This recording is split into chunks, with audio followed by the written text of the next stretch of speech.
This is the Bible Book Club. I'm Heather. And I'm Susan. And we're in the book of 1 Kings. Welcome to the club.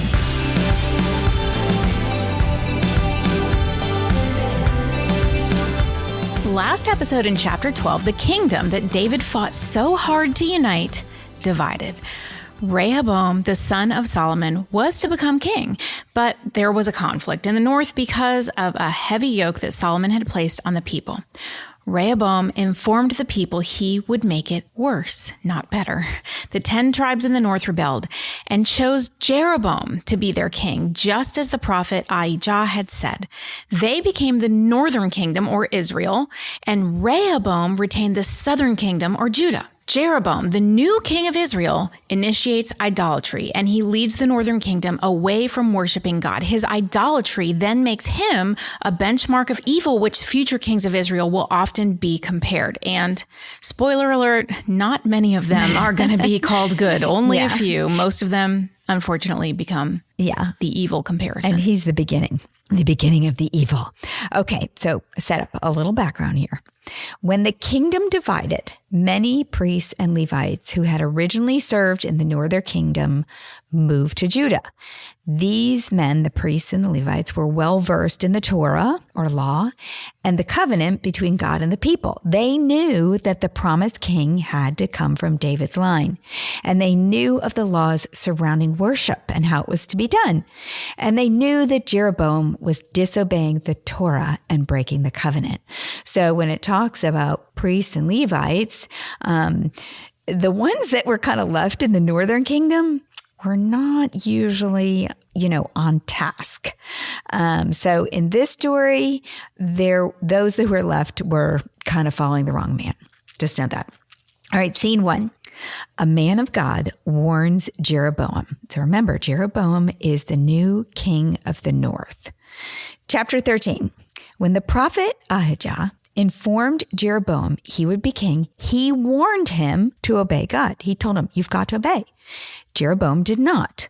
So it's no surprise that God is swift to judge this evil king for his disobedience.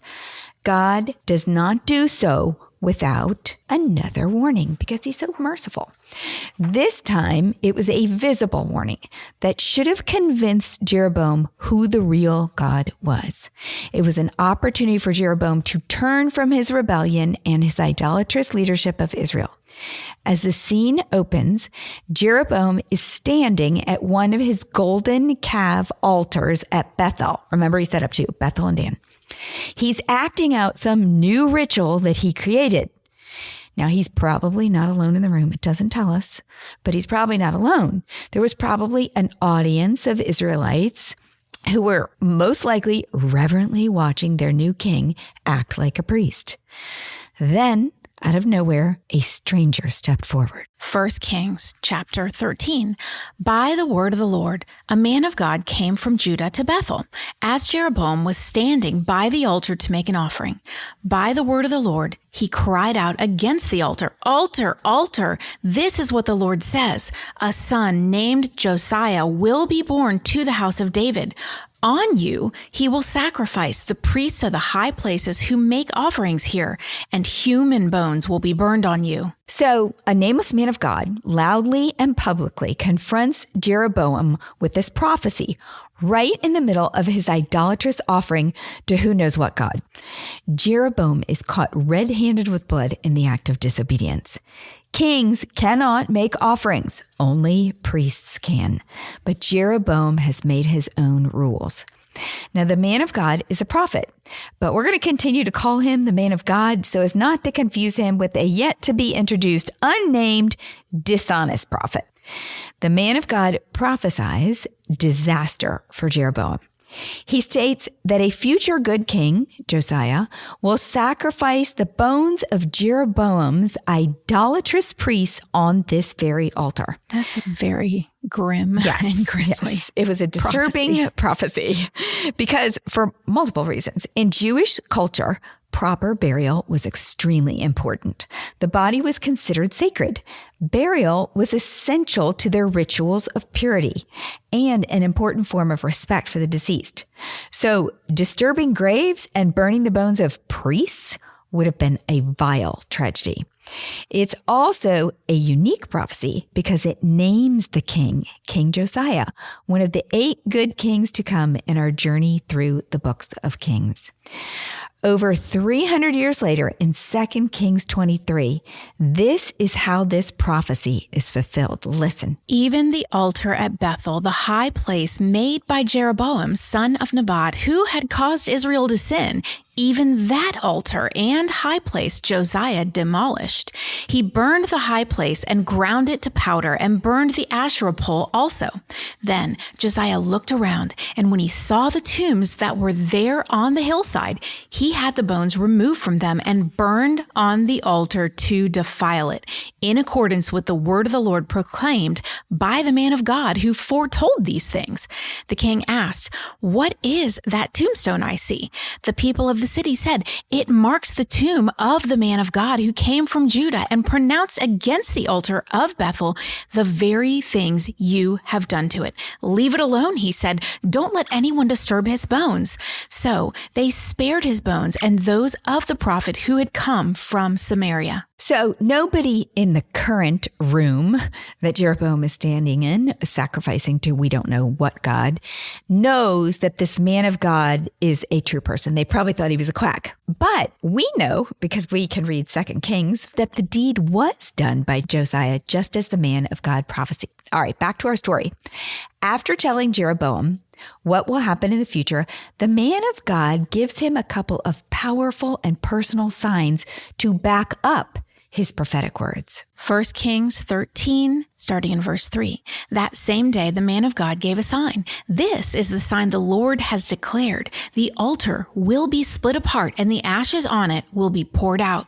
When King Jeroboam heard what the man of God cried out against the altar at Bethel, he stretched out his hand from the altar and said, "Seize him." But the hand he stretched out toward the man shriveled up so that he could not pull it back. Also, the altar was split apart and its ashes poured out according to the sign given by the man of God by the word of the Lord. Then the king said to the man of God, "Intercede with the Lord your God and pray for me that my hand may be restored." So the man of God interceded with the Lord, and the king's hand was restored and became as it was before. So, the room has erupted, first of all, with this man coming in and saying what's going to happen. And then the man of God declares that the vile altar will be split in two. Well, Jeroboam is up there doing his thing and he's mad. He reacts angrily and tries to control his disrupted service by reaching out to point at the man of God and order his men to seize him. But his hand, and maybe his arm too, become shriveled up and paralyzed. Then, to put a point on it, the altar splits. So the wicked King Jeroboam now is freaking out probably and begs the man of God to intercede and restore his hand. And God mercifully makes it whole again because he's clearly made his point. Wake up, Jeroboam, I am the true God. Jeroboam has been publicly and palpably warned. But does Jeroboam learn a lesson, repent, and change his ways? No. But he does offer the man of God a meal. Continuing in verse 7, the king said to the man of God, "Come home with me for a meal, and I will give you a gift." But the man of God answered the king, "Even if you were to give me half of your possessions, I would not go with you, nor would I eat bread or drink water here. For I was commanded by the word of the Lord, you must not eat bread or drink water or return by the way you came." So he took another road and did not return by the way he had come to Bethel. So kudos to the man of God. He's got his orders. He is going back to Judah. The man of God obediently refuses to have anything to do with Jeroboam, informing us that he was commanded by the Lord not to eat or drink or return the way he had come. Then he goes on his way via a different road, where he will be followed by an old prophet, whose sons just happened to see which way the man of God went. Scene 2, the old prophet plays a fatal trick. Verse 11, now there was a certain old prophet living in Bethel, whose sons came and told him all that the man of God had done there that day. They also told their father what he had said to the king. Their father asked them, which way did he go? And his sons showed him which road the man of God from Judah had taken.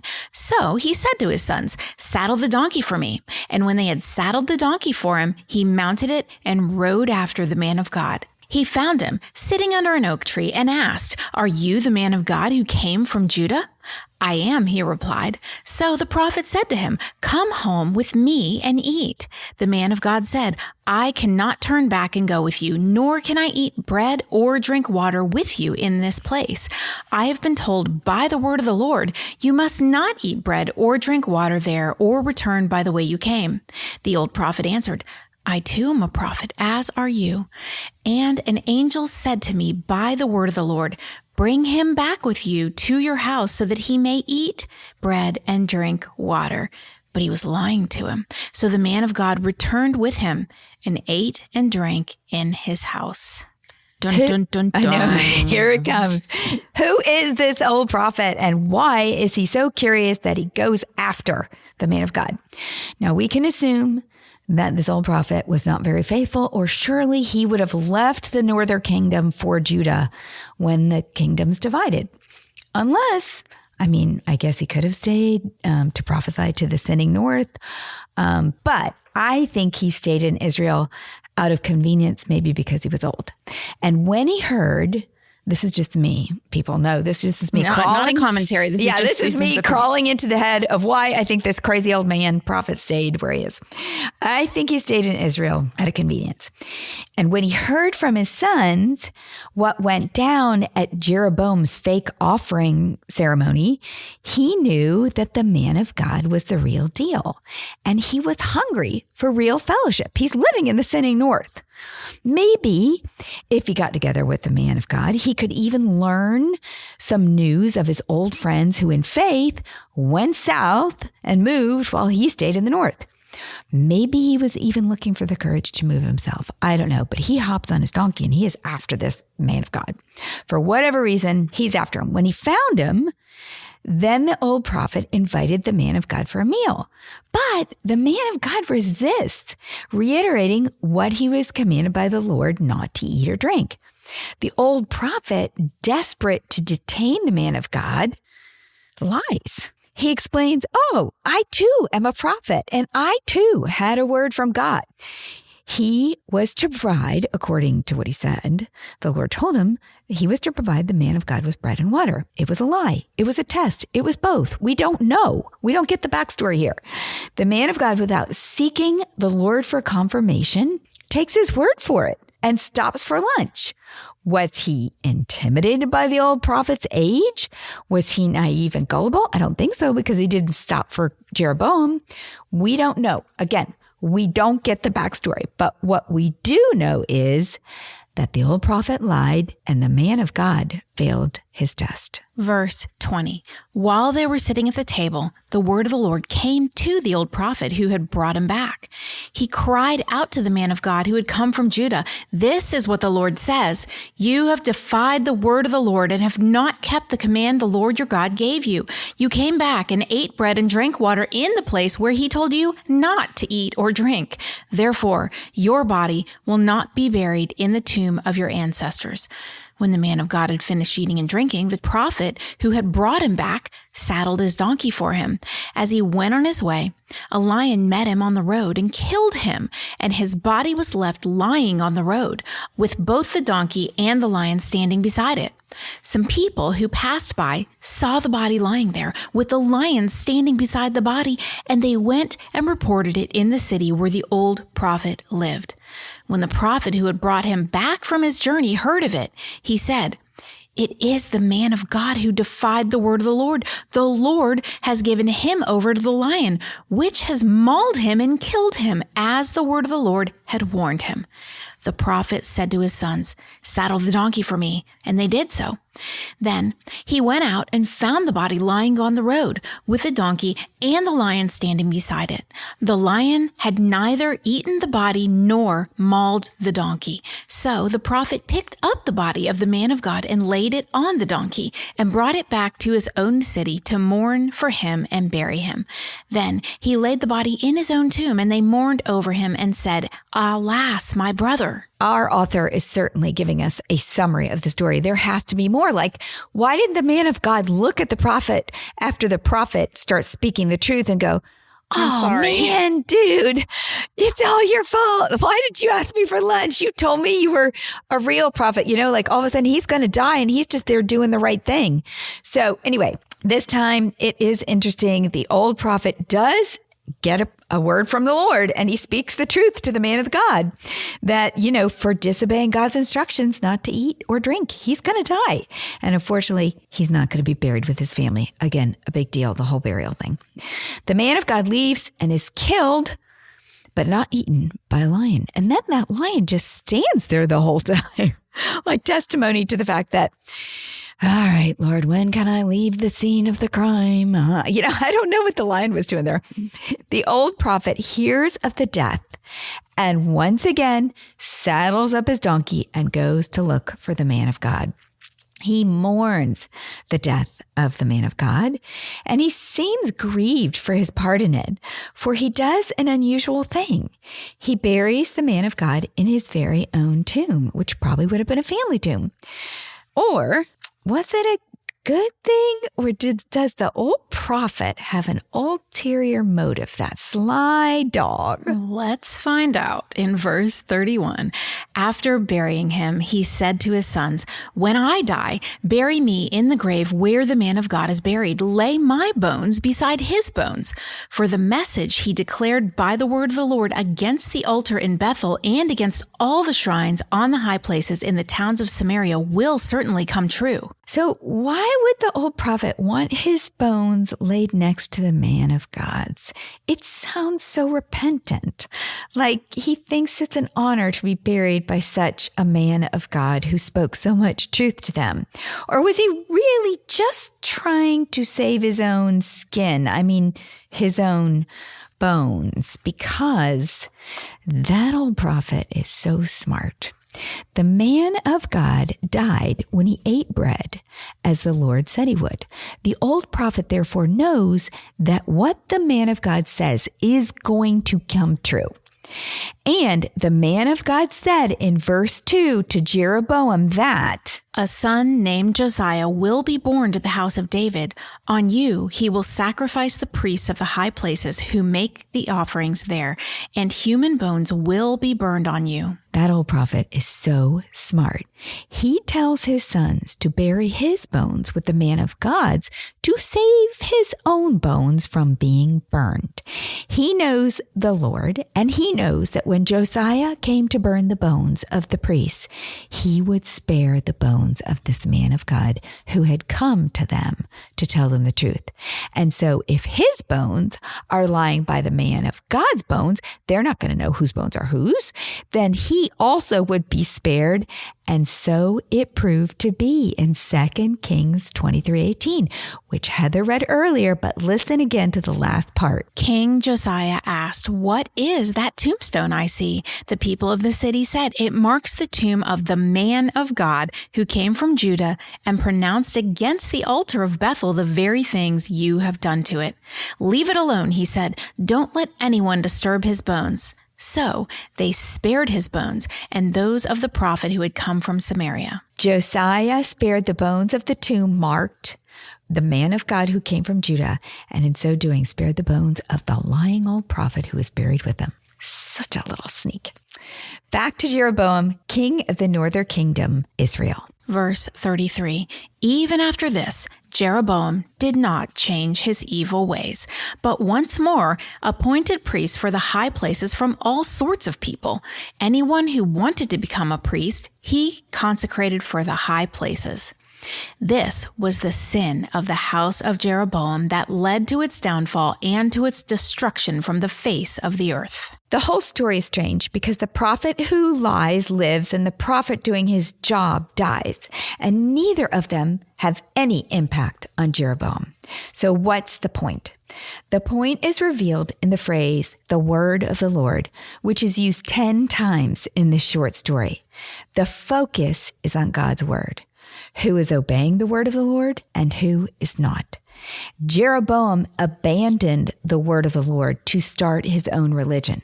The old prophet abandoned the word of the Lord by staying in Bethel with the new nation of Israel. And the man of God abandoned the word of the Lord spoken directly to him by stopping to have lunch. The question for us is, do we ever abandon the word of the Lord? Intentionally and rebelliously like Jeroboam did? Conveniently when it suits our purposes like the old prophet did? Or unintentionally when we don't seek the truth out like we should, like the man of God did? Scene 3.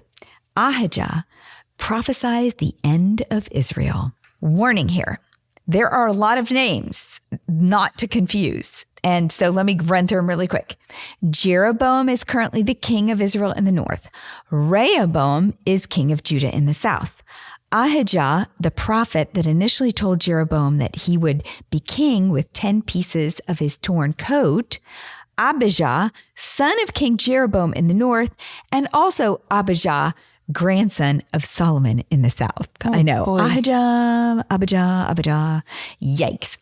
Chapter 14. At that time, Abijah, son of Jeroboam, became ill, and Jeroboam said to his wife, "Go disguise yourself so that you won't be recognized as the wife of Jeroboam. Then go to Shiloh. Ahijah the prophet is there, the one who told me I would be king over this people. Take 10 loaves of bread with you, some cakes, and a jar of honey, and go to him. He will tell you what will happen to the boy." So Jeroboam's wife did what he said and went to Ahijah's house in Shiloh. Jeroboam's son, Abijah, is dying. Now, even idolatrous kings care about their kids, and Jeroboam is distraught. He also isn't stupid. It is ironic how people wake up to the truth in times of need. Jeroboam doesn't try to get answers about his child's life from the hokey priests that he created to support his self-made religion. He knows they're fake. He needs the real truth, and that means a real prophet. So he sends his wife in disguise to Ahijah, the prophet in Judah who originally told him he would be king, because he knows Ahijah is the real deal, and he wants to know the truth about his son. But why the disguise, and why doesn't he go himself? Jeroboam cannot go himself. He has done everything Ahijah told him not to do, so Ahijah would just curse him. He has disobeyed God's commands. Now, while Jeroboam is not stupid, he also is not smart, because he thinks that he will get a good report about his son if Ahijah does not know it is him asking, and if he sends his wife in disguise. As if the Lord would not tell Ahijah. Ahijah is not stupid. Continuing in verse 4. Now, Ahijah could not see. His sight was gone because of his age. But the Lord had told Ahijah, "Jeroboam's wife is coming to ask you about her son, for he is ill, and you are to give her such and such an answer. When she arrives, she will pretend to be someone else." So, when Ahijah heard the sound of her footsteps at the door, he said, "Come in, wife of Jeroboam. Why this pretense? I have been sent to you with bad news. Go tell Jeroboam that this is what the Lord, the God of Israel, says. I raised you up from among the people and appointed you ruler over my people Israel.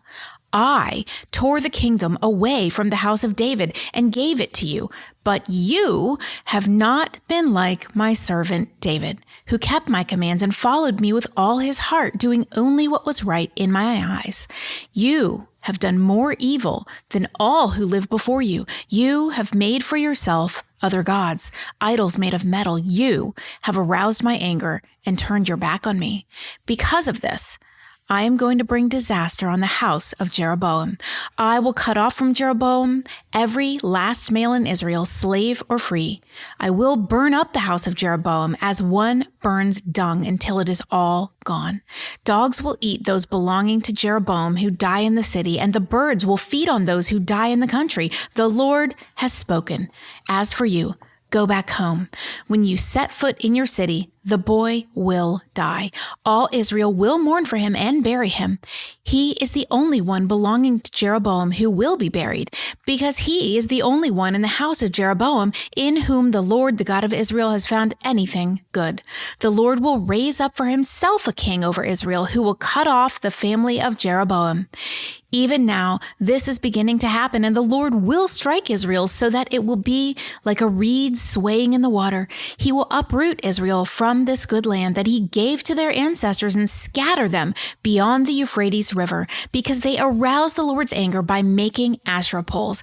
And he will give Israel up because of the sins Jeroboam has committed and has caused Israel to commit. So Ahijah tells Mrs. Jeroboam to tell her husband the word of the Lord is this. And there's this pattern of I, you, I. I just imagine her face as he's telling her all of this, like, just getting more and more like, oh, I'm in trouble now. Poor thing. Why did I come instead of my husband? Yeah. This is his fault. Yeah. So Ahijah says this, I raised you up. This is the word of the Lord here. I raised you up. I tore the kingdom from the house of David and gave it to you, Jeroboam. I told you to obey my commands as David did. You did not.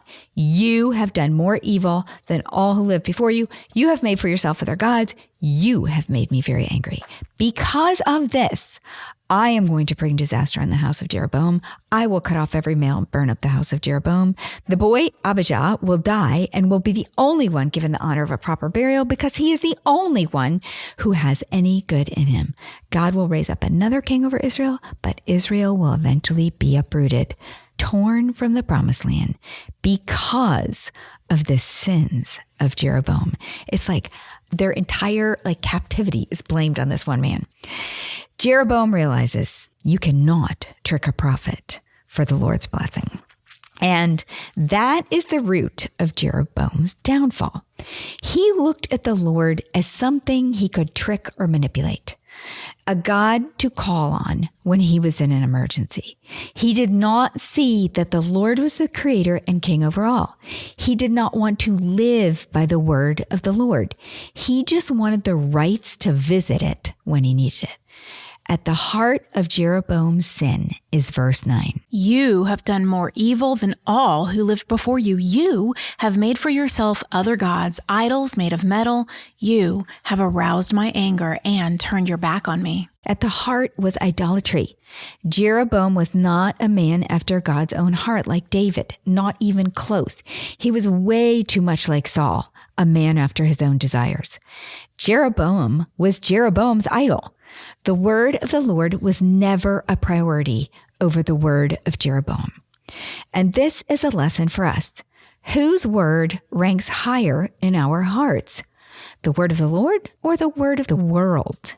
Who are we trying to please? The world, ourself, or God? Verse 17. Then Jeroboam's wife got up and left and went to Tisrah. As soon as she stepped over the threshold of the house, the boy died. They buried him, and all Israel mourned for him, as the Lord had said through his servant the prophet Ahijah. The son dies immediately as the Lord decreed, and Jeroboam's dynasty will be totally destroyed in our next episode, 1 Kings 15, as the Lord decreed. And lastly, the northern kingdom of Israel will be removed from the promised land in 2 Kings 17, as the Lord decreed. Listen. 2 Kings 17, verse 21. When he tore Israel away from the house of David, they made Jeroboam, son of Nebat, their king. Jeroboam enticed Israel away from following the Lord and caused them to commit a great sin. The Israelites persisted in all the sins of Jeroboam and did not turn away from them until the Lord removed them from his presence, as he had warned through all his servants and prophets. So the people of Israel were taken from their homeland into exile in Assyria, and they are still there. How'd you like to be this king?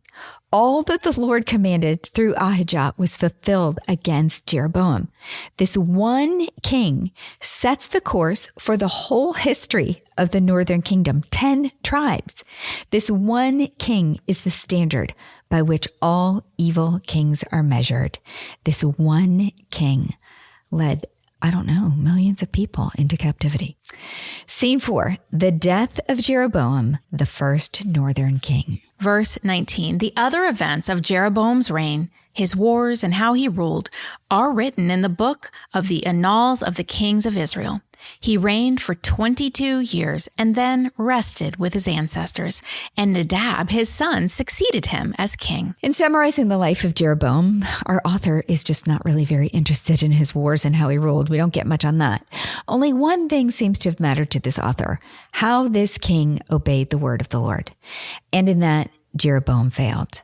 The final verdict for our first northern king of Israel is that he did evil in the eyes of the Lord. Now, if you're like me and you're very visual and you're having trouble keeping track of all these kings, in our show notes, you can find a list of all the kings and whether they did right or wrong in the eyes of the Lord. It's very helpful in also understanding the division of the two kingdoms, the north and the south. So far we've had Saul, David, Solomon, split, Rehoboam and Jeroboam. Northern and southern, Israel and Judah. Correct. It gets more complicated from here. In our next episode, Rehoboam meets his end as we continue in chapter 14.